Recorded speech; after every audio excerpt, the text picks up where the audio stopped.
okwogera ne Katonda buli ku makya y'ensulo ennamu ekulukutira mu bulamu bwaffe ne tufuna amaanyi agatuyamba okuyita mu lunaku lwonna. Funa amaanyi nga tonnafuluma nnyumba yo. Mukama mulungi ekiseera kyonna.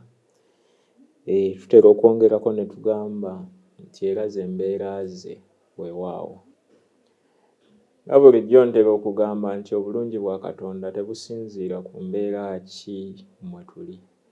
Katonda mulungi kubanga kye kikula kye, ye bw'atyo bw'ali, ye mulungi. Oba embeera yose gye tuyitamu si nnungi nnyo oba nnungi nnyo, era ye Katonda asigala mulungi. Zabbuli kyeva etugamba nti give thanks to the Lord for he is good. Timutendereze Mukama, mumwebazenga kubanga Mukama mulungi. Simanyi ebyo bw'obiwulira ki kye bireeta mu birowoozo byo, naye nze ndowooza ogwandibadde omusingi kwe tusigama okwesiga Katonda waffe kubanga mulungi ekiseera kyonna. Njagala n'okwanirizaako olunaku olwaleero enkya eno ennungi ku puroguraamu yaffe Ensulo ey'enkya 3ABN TV, era ne nkwebaza bulijjo okubeerangawo n'otambula naffe n'otandika olunaku ne Katonda kubanga kikulu nnyo. Njagala n'okugamba nti ab'omaka go bonna bazuukuse basobole okutwegattako okubaako kye tuyiga. Famire esabira awamu era eyigira awamu eba yanjawulo mu maaso ga Katonda. Era Abangereza balina enjogera egamba nti a family that prays together stays together. Nti amaka agasabira awamu gaba bumu, gatambulira wamu, gasigala manywevu, nga gayina that bond, gayina olujegero oluganywezeza olutaliiko kkowe na limu libulamu. Kubanga erikkowe lyandibadde libulamu ate Mukama Katonda agattawaawo n'abeera ng'abantu bano bonna abakuumira mu kwagala, mu kutegeeragana ate n'okumwesiga. Olunaku olwaleero omuweerezaawo nga bulijjo Peter Semmambo nviiridde eddala eri ku kasozi ke bagamba akabulengwa mu Sabbath School eya Kabulengwa mu ttabi erya SDA Church Kampala Central. Twebaza Mukama nti atuwadde omukisa n'atuyisa mu wiiki yonna nga tujja tuyiga.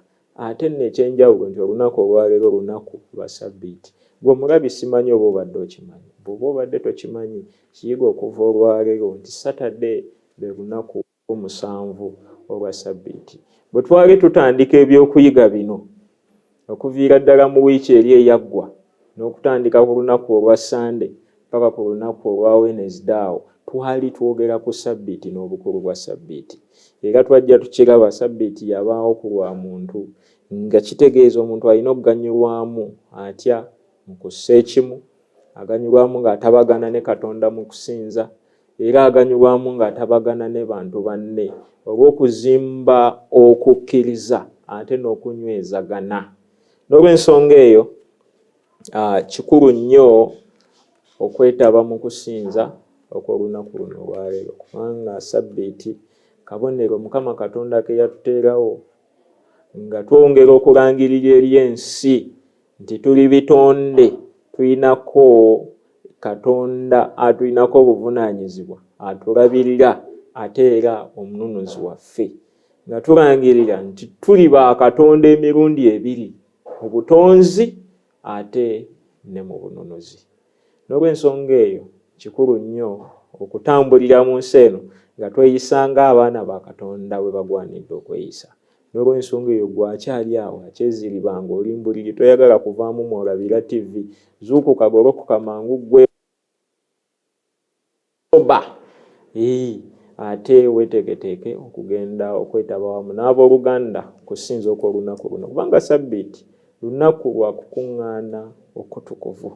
Abaana ba Katonda bonna abeebonnanya abo Mukama baalobozza, beerobozza bakkiriza okutambulira mu bulamu obukyufu ate beetegeka okutambulira mu bulamu obuwulize nga bakuuma ne sabbiiti ya Katonda.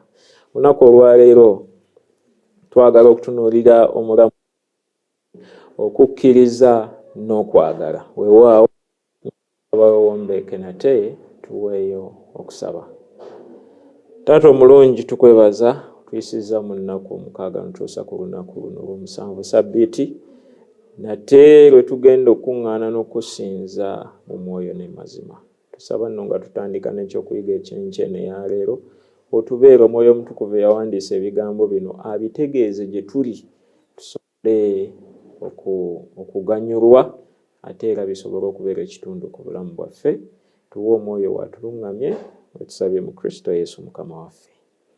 Amiina. Okukkiriza n'okwagala.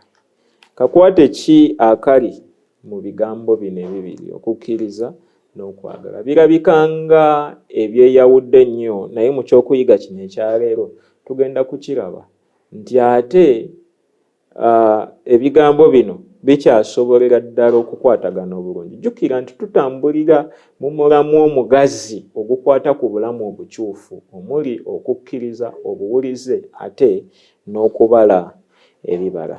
Olunyiriri lwaffe olw'okujjukira lwavudde mu Yokaana ekisooka essuula 4:19. Bayibuli mwegambira nti ffe twagala kubanga ye yasooka okutwagala ffe.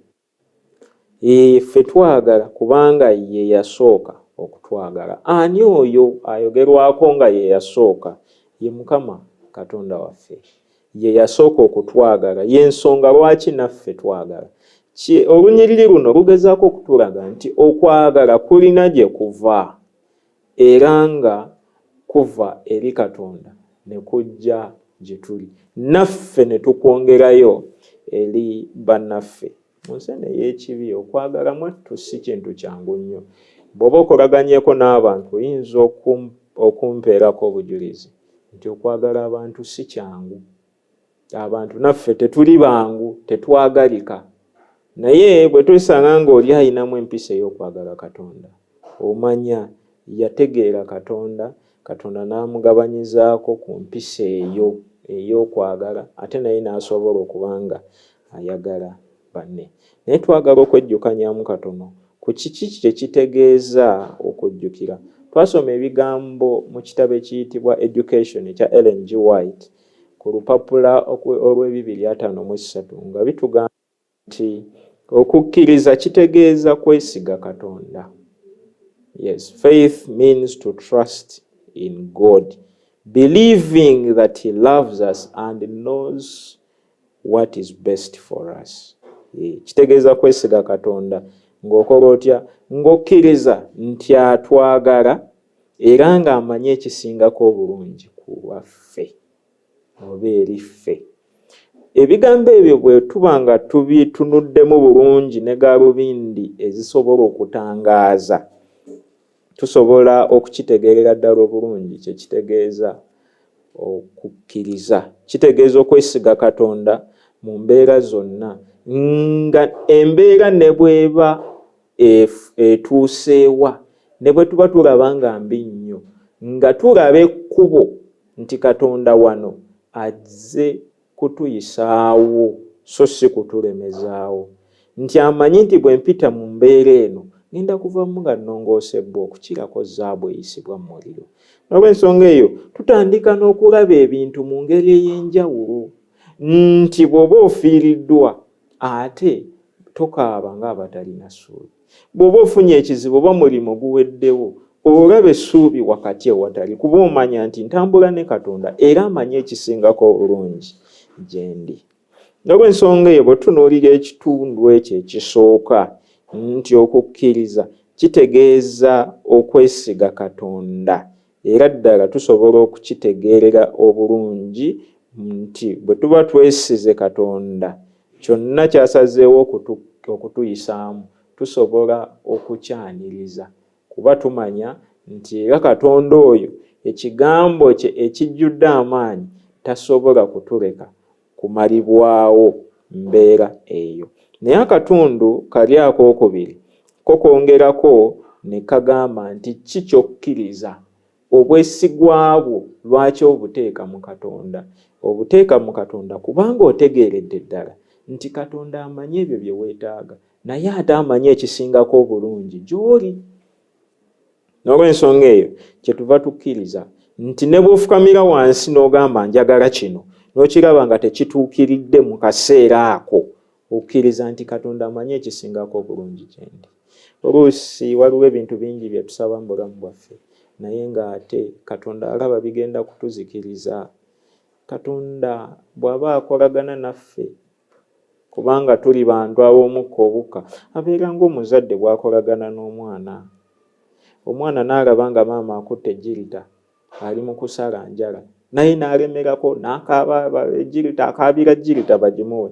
Maama tagamba nti omwana ono ankaabiridde nnyo kamuwe ejjirita, bwe neemusala y'anaamanya. Katonda waffe naye bw'atyo bw'ali. Oluusi tugenda gy'ali ntubaako ebintu bye tuyaayaanira ne tukaaba amaziga mangi naye nga Mukama alaba nti ate bigenda kututwala mu kuzikirira, bigenda kutusaanyaawo. Naye kyakola kyeki? Kwe kuteekateeka obulamu bwaffe ng'azimba okukkiriza mu ffe, ng'azimba obwesige mu ffe, ng'atuyisa mu mbeera ez'enjawulo, atutuuse ku ddaala nti ekyo kye twagala bwe tukifuna ate kiba tekigenda kutujja mu maaso ga Katonda. Kale Katonda waffe oyo waakwagala, era ng'olunyiriri lwaffe lwatugambye nti ffe twagala kubanga ye yasooka okutwagala. Omuwandiisi ono anyumya emboozi n'agamba nti bwe nasooka okufuuka Omuadventisiti nafuna omukisa ogw'okubaako omukyala ayitibwa Carrie eyali omubuulizi w'enjiri ya Bayibuli, omuwummuze era ye yasooka okuba omusomesa wange. Yali muntu mulungi nnyo era omu ku basomesa abalungi be nnali nsisinkanye. Ayongerako n'agamba nti yanyumya ku kitaawe mu kwagala okungi nti bwe yali ng'akyali muto kitaawe yazuukukanga ku makya ennyo okuteekateeka ekyenkya n'akuma omuliro nga ne Kali ne nnyina tebannazuukuka. Bano ddala wamma si Bafirika. Musajja Mufirika wa wano omukyala yasooka okuzuukuka, musajja n'asigalayo eri n'alinda ekyenkya. Naye omukyala ono yali wanjawulo, omwami ono yali wanjawulo, ne muwala we amunyumyako nti yali wanjawulo. Ajjudde okwagala, ayagaliza famire ye ebintu ebiki ebirungi.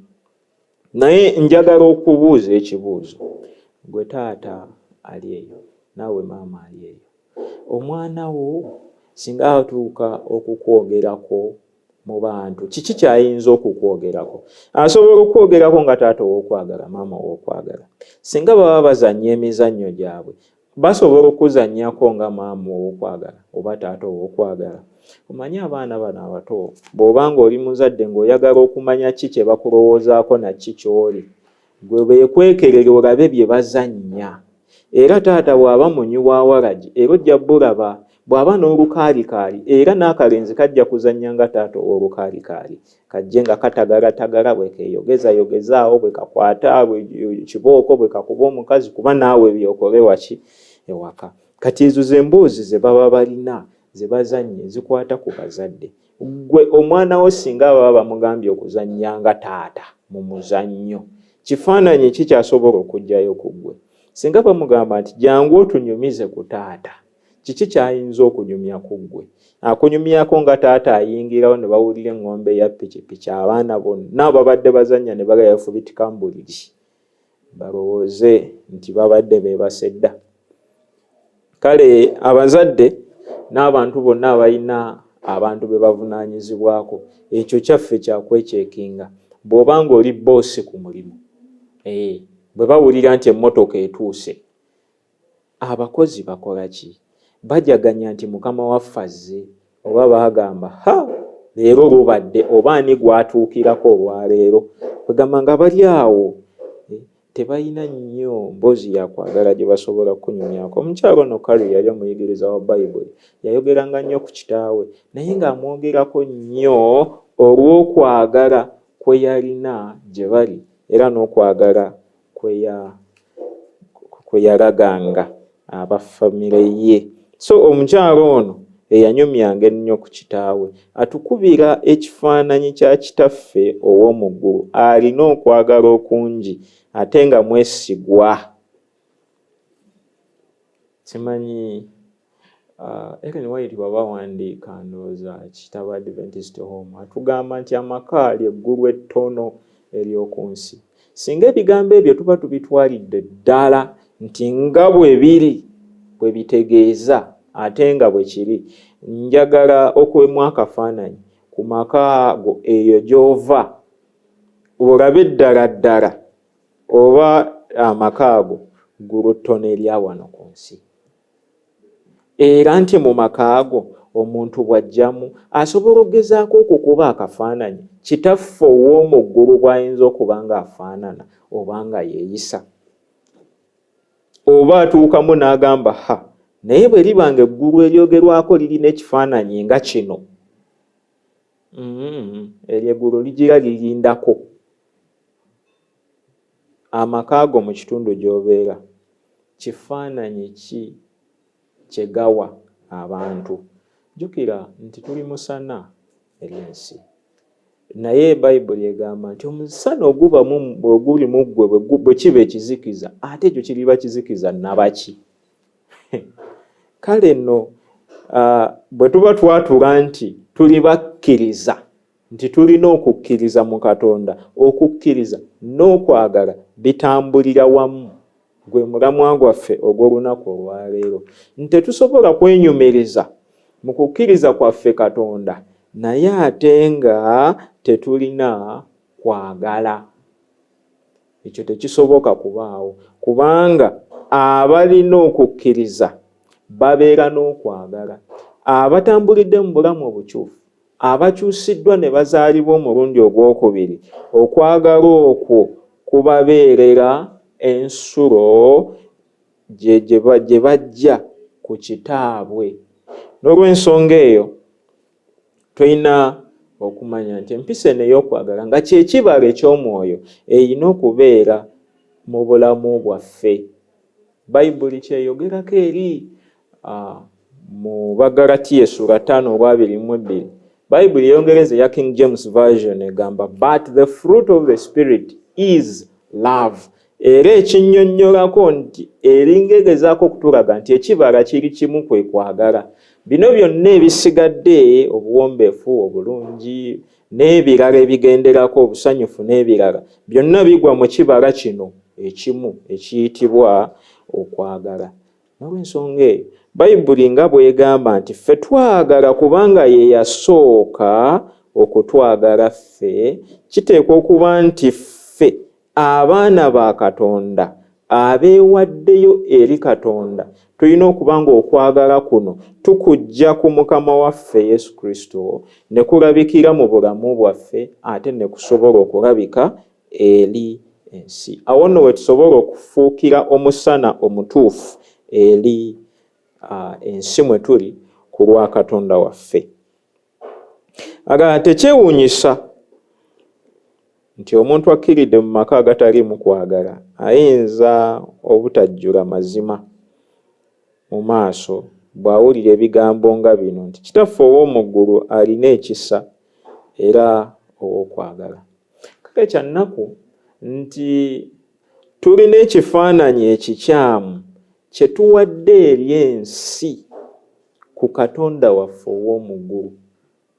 Ogwo nno musango munene, kubanga tuba tukontanye n'ekiruubirirwa lwaki Katonda yatuteekawo.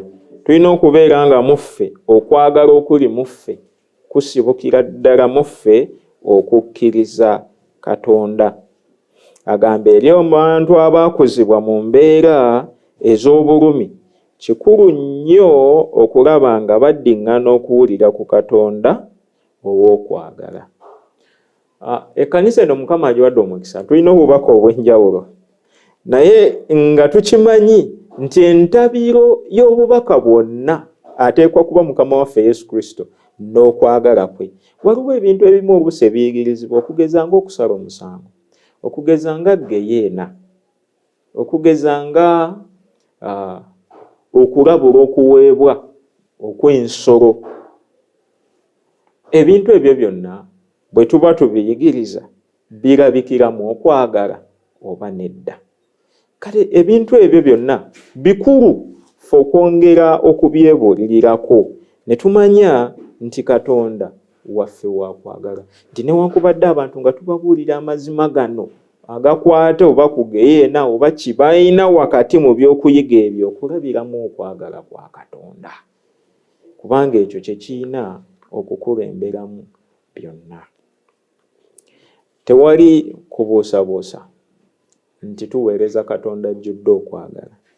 Bayibuli etugamba nti Katonda olw'okutwagala yawaayo omwana we omu yekka olw'okusobola okununula, olw'okusobola okulokola abantu abali mu nsi eno, nti buli omu amukkiriza wakufuna obulamu obutaggwaawo. Njagala okutegeeza nti eddaala erisookera ddala okugenda eri Kristo kwe kutegeera nti Katonda atwagala. Ekitabo ekiyitibwa Steps to Christ, chapter esookeramu ddala eriko omulamu ogwo, God is love for man, okwagala kwa Katonda eri omuntu. Lwaki kwe kusooka? Nti mu nsi eno, tutambula mu nsi eno, ebizibu ebingi bye tusanga, bye tuyitamu n'emigozobano na biki, bigezaako okutusiigira ekifaananyi ng'abatakyalina muntu atufaako, abeetwala obwetwazi mu bulamu bwaffe, nga tetulina nnyo na kigendererwa na kiruubirira biri awo. Naye bwe tutegeera nti tulina Katonda ow'okwagala, okwagala kuno kutuwaliriza. Bayibuli bw'egamba nti love constrains us. Bwe tutegeera nti Katonda atwagala, naffe tujja kwagala bannaffe. Mu Lungereza bagamba love begets love, nti okwagala kuzaala okwagala. Olw'okuba Katonda atwagala, naffe okwagala okwo kutandika okubumbujja mu mitima gyaffe, ne tumukkiriza, ne tumwagala, ate n'okwagala okwo ne tukusaasaanya eri abantu abalala. Kyava agamba nti tosobola kugamba nti oyagala Katonda eri mu Yokaana ebbaluwa esooka ng'ate okyaye muganda wo, agamba oyo aba mulimba. Lwaki tekisoboka? Kubanga okwagala Katonda kutuzaalira okwagala abantu bannaffe. Era tetusobola kugamba nti ffe Katonda tumukkiriza ate nga tetulina kibala kyakwagala. Obwo buba bulimba bwennyini obulunda emirimu. Twagala olunaku olwaleero nga tugenda mu kusinza kwaffe okw'olunaku luno olwa Ssabbiiti, okusinza omutonzi waffe, Mukama atusobozese tulege ku kwagala kuno. Bwe tunasisinkana abakkiriza okuyita mu bujulizi obw'enjawulo bwe bagenda okugabana naffe, ate okukkiriza kuno kweyongere okukula mu bulamu bwaffe. Tugenda okusinza tuleme kudda mu biboozibozi birala bya bizinesi zaaganye ezayiseemu ddiiru na biki. Twogere ku bikulu Katonda by'atukoledde, kubanga bye bigenda okuzimba okukkiriza mu ffe, ate bizimba okwagala mu ffe, ate okwagala kuno tukutwale eri abantu abalala, ensi esobole okutegeera ne Katonda waffe ow'okwagala, bonna gye bagwanidde okuddukira okusobola okuwona akabi akajja eri ensi eno. Mukama abawenye omukisa. Katuwombeeke tuweeyo okusaba. Katonda Kitaffe omulungi omuyinza ebintu byonna, tukwebaza olw'okutuyigiriza ku mulamwa guno omukulu ennyo ogw'okukkiriza awamu n'okwagala. Byombiriri tukirabye nti bitambula byombi birungu. Taata omulungi, twetaaga okukola kwo mu bulamu bwaffe, okusobola okutambula ng'abaana ab'omusana, abaana ab'endeemu, abaana abassa ekimu, abaana abagenda okuŋŋaana olw'okusinza, naye nga tukusinza si lwa kuwalirizibwa, naye olw'okutegeera nti gwe Mukama Katonda waffe, olw'okutegeera nti gwe watwagala, osuubira naffe okukwagala ate n'okwagala abantu bannaffe. Mukama, abaddu n'abazaana bo nga bakusinza olunaku olwaleero, kkiriza osiime okusinza kwabwe. okusinza kuno Mukama kubeere akaloosa akanatuuka ku ntebe ye y'ekisa. Mukama, abaana bo nga bakusabye obaddemu, nga bakukaabiridde Mukama obaanukule. Buli omu gy'agenda okusinziza Mukama muwe omukisa. Tweyanziza tukkiriza ng'olidde okusaba kwaffe, ate n'okusinga byonna nti okuzzeemu ng'okusiima kwo n'okwagala kwo bwe biri mu Kristo Yesu Mukama waffe. Amiina. Weebale okulaba puroguraamu eno. Njagala okwagaliza sabbiiti ennungi, ekisa kya Kristo kyeyongere gy'oli. Okwogera ne Katonda buli ku makya y'ensulo ennamu ekulukutira mu bulamu bwaffe ne tufuna amaanyi agatuyamba okuyita mu lunaku lwonna. Funa amaanyi nga tonnafuluma nnyumba yo.